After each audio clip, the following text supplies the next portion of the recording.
আমরা বলি না যে অনেক সময় নাচে অনেক কিছু নাই, আসলেও নাই। আমাদের ভালো মঞ্চ নাই, আমাদের পৃষ্ঠপোষকতা নাই, আমরা সেটা বলি এবং এটা সত্যি।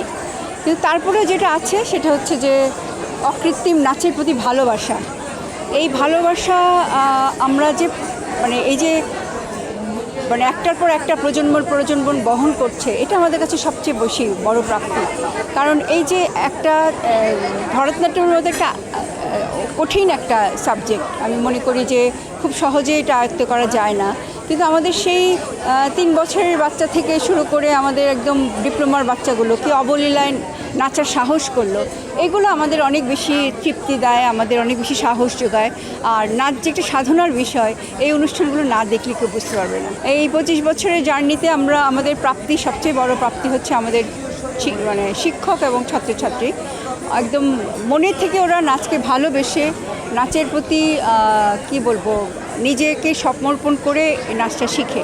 যে কারণে এদের কোনো কিছু প্রাপ্তির জন্য ওরা কাজটা করে না, একেবারে ভালোবাসা ভালো লাগার জায়গা থেকে ওরা কাজগুলো করে। তার ফিডব্যাক আমরা পাই, দর্শকরা যখন ভালো বলে তখন মনে হয় যে সত্যি আমাদের এই জার্নিটা হয়তো সত্যি সঠিক ছিল।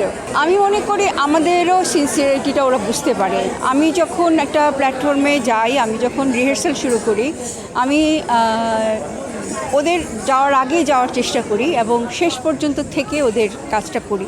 ওরা কখনো দেখে না যায় পরিচালকরা এসে কোনো রকম একটু কথা বলে হাই হ্যালো করে চলে যাচ্ছে পার্টিতে, তা না। আমরা কোনো পার্টিতে যাই না, আমরা কোনো অনুষ্ঠানে যাই না।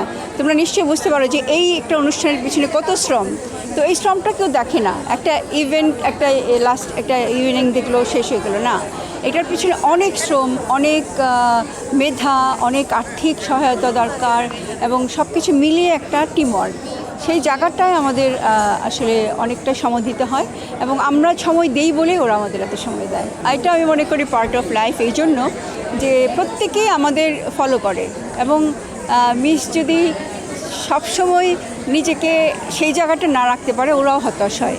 প্রত্যেকটা অনুষ্ঠানের পরে ওরা মিস ভালো লাগছে, মিস আপনাকে, এটা কিন্তু আমাদের একটা অনেক বেশি তৃপ্তির জায়গা।